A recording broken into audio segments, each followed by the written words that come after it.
I grew up with a pretty great childhood.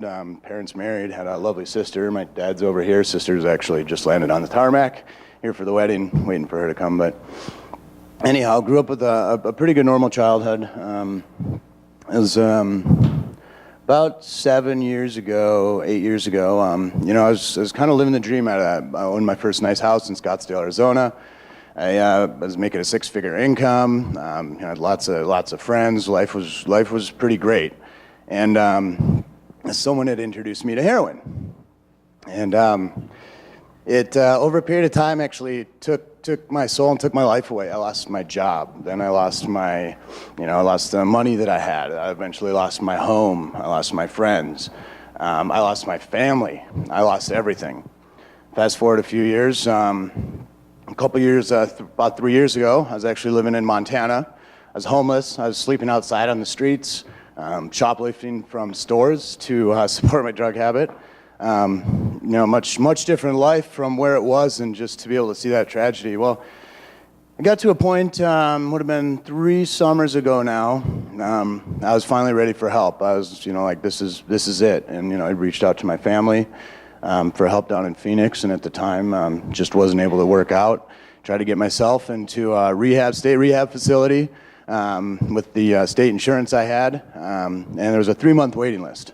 And I told pretty much everyone I knew at the time I'd either wind up dead or in jail.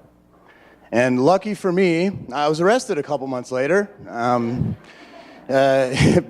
Because I'm still here, but I was arrested a couple months later, trafficking some drugs in the county I called home at the time. I wound up in jail. About a month and a half after being in jail, started kind of, reconnecting with my family again, now that they knew I was safe, at least. And I find out my mother's diagnosed with stage 4 pancreatic cancer.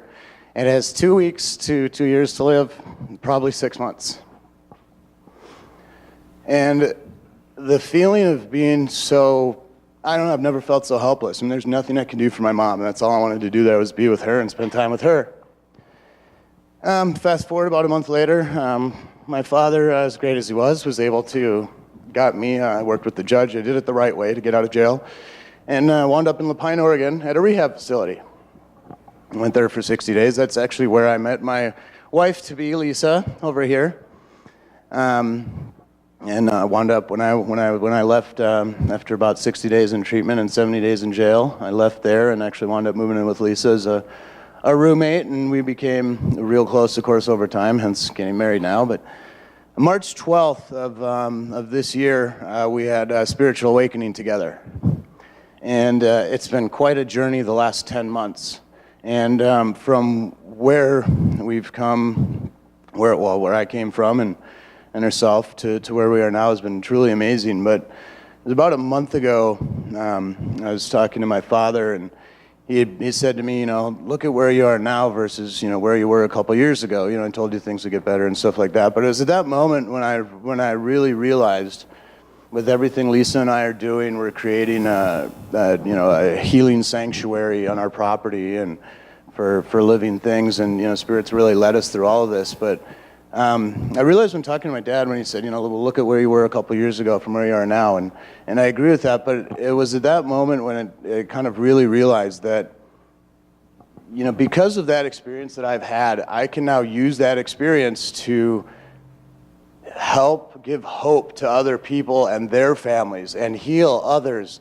But amazingly enough, I could not do that now without that experience. And that's the road that I had to travel, and as awful as it was and as hard as it was at the time, I wouldn't be able to be here today and do the amazing things that we're going to do to bring hope and healing to other addicts and other families and other people that are in our lives. So it's just really exciting. But I guess moral of the story is, if anytime you feel that you've lost hope or life is getting you down or you're in a hard situation or it's maybe not worth living for, just remember that that's your path and that's the journey that you take, and you'll be able to use those experiences later to help others. And that's all I have. Thank you.